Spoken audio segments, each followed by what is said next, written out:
back to the star hop then. Greg Minnaar drops in at the top. Going for his 8th Fort William win today. Minnaar, he's done 3 on the bounce before. Across the Highland hillside. Oh, I get to see it again. There we go. Yeah, so cool to see Greg back up to form. Like you said, a little pep in his step. It seems like this year, kind of some renewed energy. Oh, a little inside. Oh, down hard into that right-hand corner. Just got taken out by something. Front wheel left the chap. Yeah, that was a weird one. He went inside in that left-hander, and I was like, wow, he's kind of getting out of the bumps. But if you go inside there, it really doesn't leave you with much room because you got to set up for that next corner straight away. I wonder if there's a rock or something in that corner we couldn't see that made him have to switch the lineup. But, man, good to see him kind of ride away from that. That's got to be one of the hardest places you could crash on the track. Loic Vergier then in the start hop for Trek Factory Racing. What can he do in 2024? We talked about Danny Hart's hunt for a win here. Loic Vergier is on the hunt for a title. He needs one, Aaron, doesn't he? Yeah, you feel like he's been so close so many years. Kind of has a tendency to start the year out really strong, and just for whatever reason, it just kind of hasn't been able to finish it. See Loic ride, he kind of reminds me of a cat. He's just so precise and just... I think he's a real perfectionist as well, you know, but he has had some niggling injuries that I think he kind of keeps quiet, probably why we haven't always seen him like right at the top consistently, but it would be great. Oh! Yo. Just as Big we say that, there. the back end just kicks up. That's and very unlike Loic, in my opinion. So excited for him this year, man. You just feel like that win is just any moment now. Second Lumiere last season. Opens his account for 2024. Getting out of the gate strong. He's one of those riders that tends to just build as the course goes on. Super strong. Maybe the only rider in the pits that you won't hear complaining about his hands hurting on a track like this. Well, we talked about it last season, didn't we? That he couldn't get the tracks long enough, but he just went faster as they went on. This is pretty much about as long and fast as they get. Yeah, this is going to be very interesting if he can keep building here. You know, he's had a couple little issues, a couple little mechanicals in practice. If he can keep this thing together and keep the wheels rolling. The reasoning behind those bars, yeah, he said he was getting chin bar strike on his helmet. Yep, they would, if you saw how tall those things are, you believe it. Yeah. The problem is if he gets the bars any higher, he's going to need a crossbar, and then he's going to go back into the same problem. I don't know who his bar sponsor is, but this would be a great time for some signature bars. I'm just going to throw that out there. Yeah, I'm sure he's had meetings this week. I'm sure there have been meetings. The bars are made by On-Off Mondrakers. Really in-house nice component brand. Yeah, sneaky little inside there, coming that right further up, miss all the holes. That's one thing Dakota's really good at, kind of opening the track up, just moving over a little bit. He kind of sets himself up. Man, a lot of speed through the high line there. See how straight he's going in these corners. They are an out-and-out race machine, these new Mondrakers. They're specifically designed for racing, not for bike park laps or for cruising about on, despite the bars that they are really adjustable. Ronan Dunn said actually he spent so long in Queenstown because it took him a good while experimenting with the different links. He's a second faster at the second split, Dakota Norton now. Yeah, keeping it low on the gas here. Yeah, Dakota said the same thing. He's like, maybe not the smoothest bike you've ever ridden, but if you're trying to go fast, it carries that speed. Another little inside there. This is going to be, yeah, he's extending. 2.3 seconds at the third split now. Dakota Norton, can he get his first UCI Downhill World Cup win? Yeah, this is what I was talking about. If he can come out of the gate strong and kind of set the pace, he usually just gets better as the track goes. I would not expect him to lose any time down here at the bottom. With that old blue GoPro backed helmet. Let's see what the next split says. 54.7 kilometers an hour through the speed trap. 2.3 seconds. 1.8 now at fourth.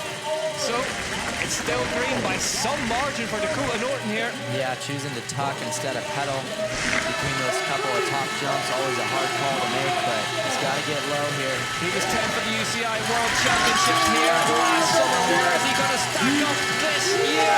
First place for Dakota Norton. 1.7 seconds faster than Greg Williamson. How's that for margins? Williamson can't believe it. That is hard to put that much time in on this track, so I would I'd say that's at the very least going to be a podium ride, but man, what a ride that would be if that ends up being a winning run. Plays almost every race.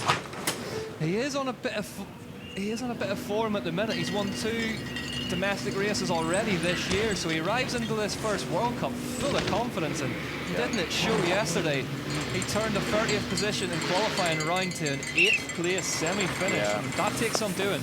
Yeah, spending a lot of time in Europe, riding and training and testing. Definitely checking all the boxes and putting the work in. Such a cool kid. Awesome to hang out with. Big fan of this guy, and yeah, you kind of just feel the trajectory he's been at has been very impressive. The results haven't been all over the board, just slowly climbing up, and you're like, man, once he kind of gets it figured out and gets that base and finds that little bit of extra speed, it's going to be good things coming for him. So yesterday was that day. It seems like it's starting. And there goes the tire. It's decided it wants no more to do with Austin Dooley's rear rim. Oh, back on. Nah. Yeah, it's a tough one to swallow. Yeah, like we were talking about, I think the rain that came in yesterday, the track was really starting to come apart at the start of qualifiers yesterday. Then the rain came, and this track's a little better when you get a little bit of moisture on it. Kind of holds the gravel together. Fort William, on its 19th international appearance, is finding a way to demolish them. It's always been this way. It's always been this tough in Fort William. Yeah. Luke Mear-Smith, Australian national champion. Stymied last season, broke a collarbone, but he's back this year, and he wants so much more from it. Won an EDR World Cup early doors in Tasmania. Can he get one on the big bike? Yeah, what a ride from him yesterday, man. You can see it just going for it out of the gate. He knows. When you get up there, yo, that was nice, hopping those braking bumps into that turn. He had a real breakout ride here back in 2022 when he got a 9th on board a Propane, the Ben Reed squad. He was 18th at the Worlds last summer, but was still kind of on the comeback trail from injury. And big, fast, really physically strong. Yeah. Could be his day today. Yeah, you can see it. I mean, he's charging. No resting over here. He's taking pedals everywhere. Oh, gapping out of that. That turn is pretty sketchy to do that. Do you remember earlier on the broadcast, whenever you talked about sitting down on, on that boardwalk and resting for a second? Sit down, take a breath, and it's like, nope, not anymore. You got to be on the gas. Luke Mear-Smith just jumped halfway across it. That's awesome. Luke's just kind of choosing to run the main as fast as he can. Jumps cleanly across those routes, goes low in that turn, makes it work for him, then spit. Oh, goes right and just went slightly too high. Man. That's a big impact from Luke Mear-Smith. I was just going to say, I haven't seen anybody go inside in that left and be able to hold it all the way around and not eventually fade wide. Oh, It's really nice, but it does put you in a position to be really tight for that next right-hander. I think he has just re-entered the track at the wrong point as well from where he left it. Aaron, talk us through this. Yeah, he looked like he was in a good spot, but just fully committed. Just pushes the front end over the top of the berm just a little bit. My teammate Seth actually did the exact same thing in the left-hander right there the other day and ended up with some cool stitches as a reward. Luca Shaw, Canyon Collective. Don't often see him kind of sliding around. He knows that's what he needs to do, kind of find that limit. Nice straight line to the outside there. Luca Shaw really aggressive. Over to the rider's right-hand side, jumps across that little gap in the woods. Yeah, we know how good Dakota was in that second split, so he's still in touch here, and he's going to be really powerful at the bottom. There is the top 5 then. Norton, Coulange, Williams, and Vergier. Kolb, are they about to be joined by Shaw? Is he going to eject one of those names from the front list race? He's 6/10 back at the second split, Luca Shaw now. Yeah, this is going to be interesting. If there's a section where I feel like Luca can shine, it's basically from here to the finish line. You're going to see him get hard on the pedals, super precise. That bike, another machine with plenty of suspension trickery going on. Tram flight attendant adjusting the dampen settings. The rider's got the ability to do it with control to the left-hand side of his thumb. So, free to go after this. Bruni, Iles, Brosnan, Fort William being as tough as ever. And Aaron, really weather conditions, we've got the best of them so far. Yeah, this is an all-star day at Fort William. Couldn't ask for much more than this. Big whip landed perfectly by Luca Shaw. Yeah, again, look at how tight the times are. We're talking about half a second match with these last couple of riders. And this is a man with plenty of reserves of horsepower to empty the tank now. He's 8/10 outside of what we have seen riders turn it around in this last split. Luca Shaw heading towards the finish area. Off the final jump, crosses the line and goes into second place. Half a second behind Dakota Norton. It's America 1-2 in Fort William. He knows he was close. Yeah, that one's tough too, because it's like these guys both battle at home all the time too. You fly all the way over here and you end up fighting for the wins with the same guys. US national champ staying 1-2 on the podium. Loic Bruni, Specialized Gravity, the French national champion, the reigning UCI Downhill World Cup overall title holder, sets off to try and break his bogey track. Fort William has never been kind to this man. Is this the year he finally rights the wrongs? He got a disc brake cover on his bike. I haven't seen that before. They never stop tinkering with this Specialized prototype, and everything they seem to be doing seems to be working so far. Bruni absolutely superb through there. Yeah, that's looking really good. Yeah, Loic's looked comfortable all weekend on the right lines. Just, I don't know, it seems to me like he's kind of figured it out. His qualifying time was, I think, a shocker to everybody. He came down almost 3 seconds faster than everybody, and I'm curious to see what happens this run, because there's a lot of energy to put into one of those runs, and I don't know if he backed off a little bit. I mean, obviously the semi was still very competitive in third, really fast time, but you kind of almost feel like he was maybe saving a little more in the tank for today. Clips a pull on his way through there. Bruni swings left. Man, look at that split. 1 second faster at the first split for Loic Bruni. His best here was 4th at the UCI Worlds last season. Before that, you had to go back to 2018 for a 5th. He had that huge get-off in 2019, if you remember that mid-air. We talked about it with him earlier in the week, and he said it was one of the worst crashes because he had so much time to think about the impact. Yeah, nothing like flying through the air, Ricky Bobby style. You're like, yep, flying through the air right now. Yeah. Not good. It was a huge crash, man. He hit his face. He was kind of bleeding everywhere. It was a scary one. It was good to see him walk away from that. But he didn't just walk away from it. He rallied to take the title that year as well. Just as tough as it gets.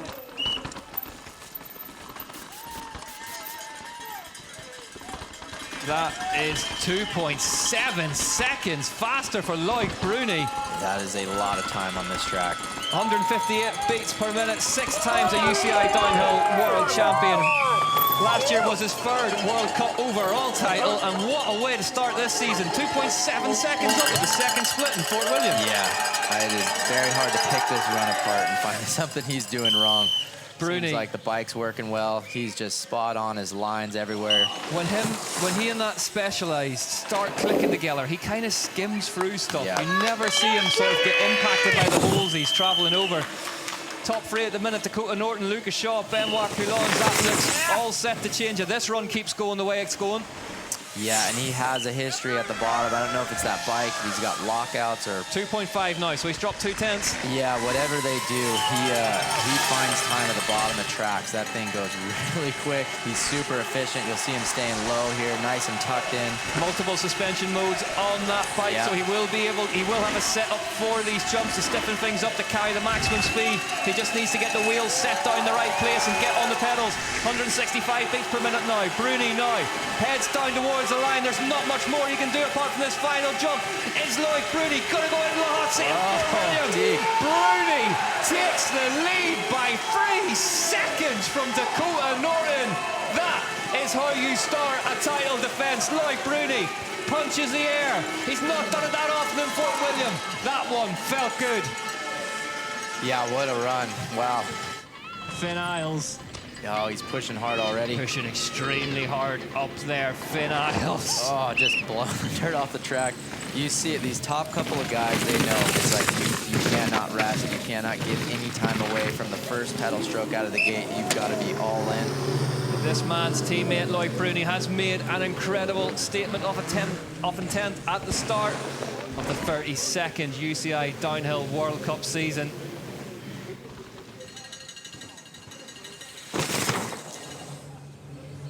Second in Val di Sole Trentino last season. Finn Iles, very, very different track here in Fort William, but no less intimidating.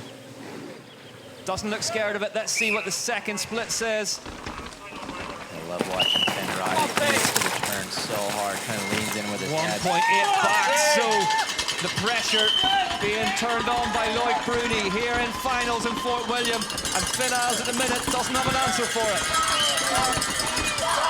Yeah, a little off the back, but he's fighting for second right now.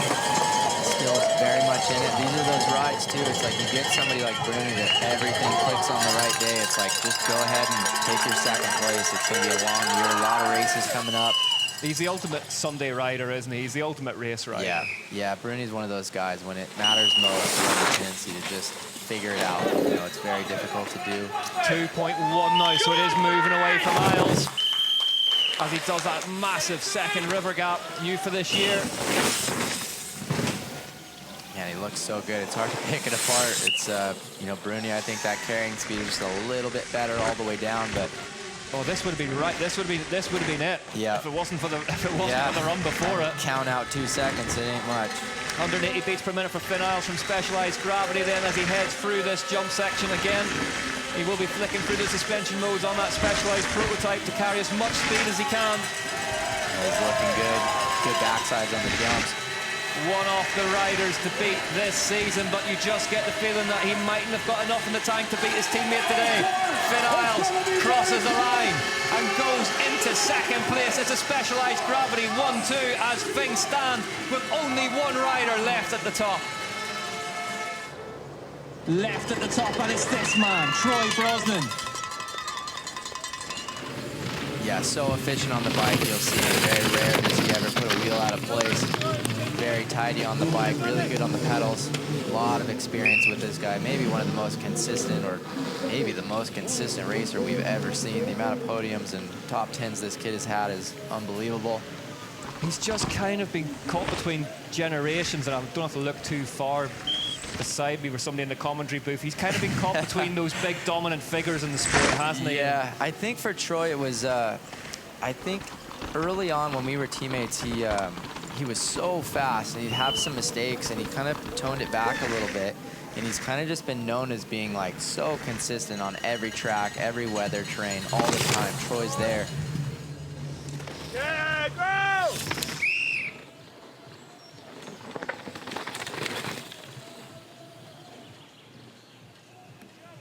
Troy Brosnan then. He's looked fast. Another bike equipped with that RockShox flight attendant adjustable suspension system. 2.2 back though. That's ominous. That's a lot, Aaron. Yeah, it is. You can see a really good straight direct line, but I mean that was what Loic did to everybody else, right? I was like, yeah, maybe, and then he just all of a sudden was 2 seconds up on everybody. So he really did something special in that second split. Yeah, he just kept going, didn't he, Bruni? Well, a lot to fight for here. I mean, he's basically right on the bubble with everything else. This is more what we would expect if you look at the results from second on back. Usually there's, you know, 7 dudes on the same second, first through 7th or whatever. Fascinating to see 2 sets of teammates going at it like this as well.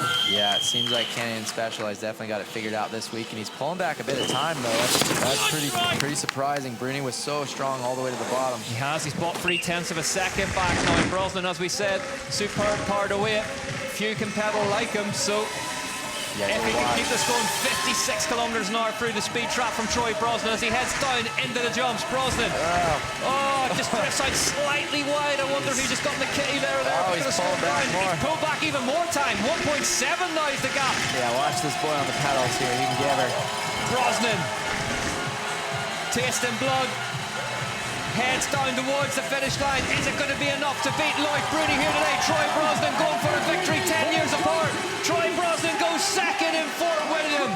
Loic Bruni wins the opening UCI Downhill World Cup of the season at a track that has never been kind to him. Bruni puts a few ghosts to bed with that one. Finn Iles has to settle for third. Troy Brosnan's got past him in second. What a result that is. Bruni, victorious in Fort William. Celebrates ahead of Brosnan, Iles, Norton and Shaw, your top 5.